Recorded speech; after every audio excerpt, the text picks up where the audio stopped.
Seluruh negara di dunia pada tahun 2020 dikagetkan dengan hadirnya virus yang menyebar secara luas. Segala kegiatan dipaksa dilakukan dalam rumah. Bekerja, work from home, belajar, study from home, hingga wisuda from home. Tapi namanya manusia pasti butuh yang namanya sosialisasi. Tapi kalau kita keluar rumah aja nggak bisa, gimana caranya sosialisasi? Ya, sosial media jawabannya. Tapi dengan segala apa ya, cyberbullying, pelanggaran privasi, doxing, dan lain sebagainya, emang Indonesia siap untuk menggunakan sosial media? Hai, nama aku Raditya, dan ini adalah cara berinteraksi di sosial media.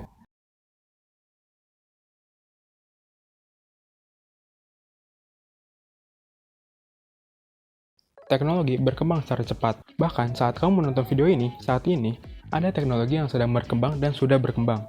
Dan kita sebagai manusia harus bisa mengikuti perkembangan tersebut, jika tidak mau tertinggal. Nah, salah satu perkembangan teknologi itu adalah sosial media. Dan Indonesia bukan pengecualian. Data dari We Are Social mencatat bahwa setidaknya terdapat kenaikan 21 juta dari periode Januari 2021 hingga 2022. Ini kabar baik dong buat kita, berarti Indonesia udah nggak ketinggalan informasi lagi dan udah pada melek teknologi. Well, nggak juga. Tapi sebelum aku jelasin kenapa ini bukan hal yang sepenuhnya baik bagi Indonesia, aku bakal jelasin dulu apa itu social media, interaksi sosial, dan Digital Civilian Index. Yang pertama, interaksi sosial. Interaksi sosial dapat terjadi jika dua atau lebih individu melakukan kontak sosial dan komunikasi. Kontak sosial ini bisa terjadi secara langsung atau tidak langsung. Tidak langsung, contohnya sosial media.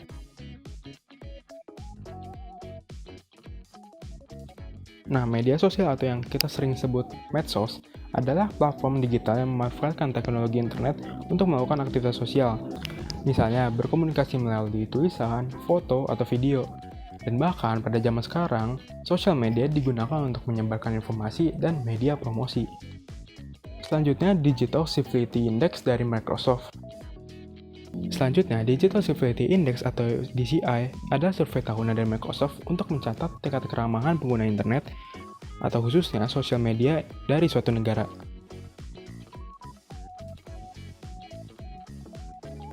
Kembali kenapa dengan banyaknya pengguna sosial media Indonesia bukan hal yang sepenuhnya baik.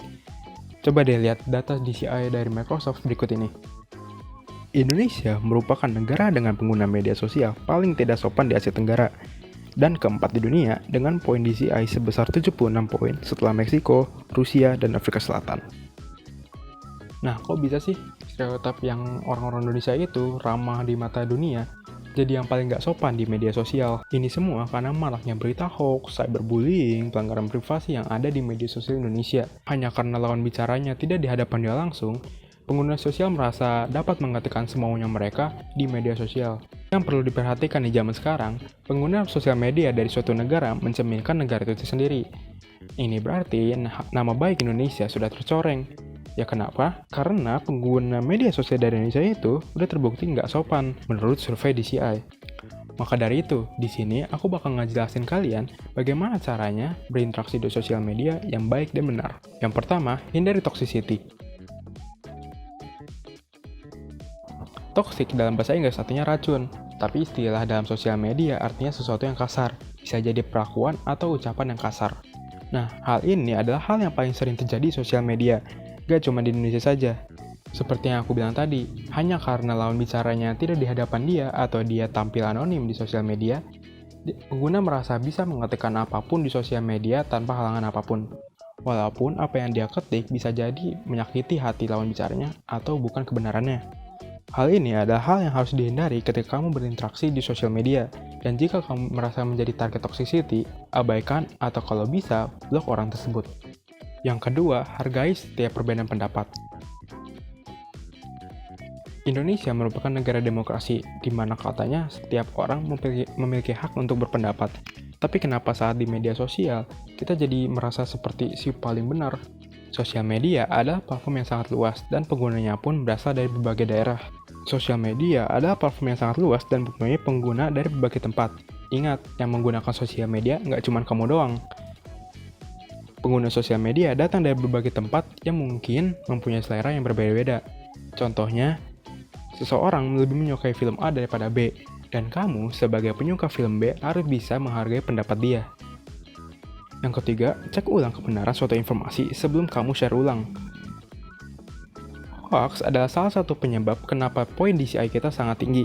Berita hoax di media sosial dapat mudah menyebabkan perpecahan. Dan ini diperburuk oleh kecenderungan kita yang menerima berita yang kita setujui daripada kebenarannya. Jadi, jika kamu ingin menyebarkan ulang suatu informasi, cek terlebih dahulu kebenaran informasi tersebut. Dan pastikan juga informasi tersebut datang dari sumber yang terpercaya. Yang keempat, jaga privasi diri sendiri. Media sosial memang memungkinkan kamu untuk mengetik dan menyebarkan apapun semau kamu. Tapi bukan berarti kamu bisa menyebarkan sembarangan informasi pribadimu ke dalam sosial media. Ingat, informasi apapun yang kamu kirim ke sosial media akan tersimpan dalam server dan semua orang akan dapat melihatnya. Dan kamu nggak akan tahu apa saja orang yang bisa lakukan dengan informasi pribadi yang baru saja kamu sebar. Contohnya gini, terserah kamu jika kamu ingin menyebarkan tanggal lahir kamu ke sosial media. Itu memang hak kamu dan beberapa aplikasi sosial media memang memungkinkan kamu untuk memasukkan tanggal lahir. Tapi jangan sampai aplikasi keuangan kamu PIN-nya sama dengan tanggal lahir kamu. Penyusup yang berhasil memasuki akunmu dapat dengan mudah memasukkan PIN karena kebetulan PIN-nya sama dengan tanggal lahir dan tanggal lahir kamu udah disebar di sosial media. Maka dari itu, jangan sembarangan menyebarkan informasi pribadi ke sosial media. Yang terakhir, hindari doxing. Selain menjaga privasi diri sendiri, kamu juga harus bisa menjaga privasi orang lain. Mungkin kamu tahu nama asli temanmu yang tampil anonim di media sosial atau tahu sesuatu tentang artis yang artis tersebut memang sengaja menyembunyikannya. Kamu tahu informasi tersebut bukan berarti kamu dapat secara bebas menyebarkannya. Doxing mempunyai hukum yang diatur dalam UU ITE pasal 27 ayat 3 dan pasal 28 ayat 2. Ini berarti pelaku doxing dapat dikenai hukuman sesuai dengan undang-undang yang tertera. Nah, hal-hal yang aku sebutin tadi harus diikuti ketika kamu ingin mensosialisasi di sosial media. Ingat, perilaku kita di sosial media akan mencerminkan negara kita sendiri. Itu berarti perilaku kita di sosial media yang buruk akan mencerminkan negara yang buruk juga. Terima kasih untuk perhatiannya. Namaku Raditya dan sampai jumpa di video berikutnya.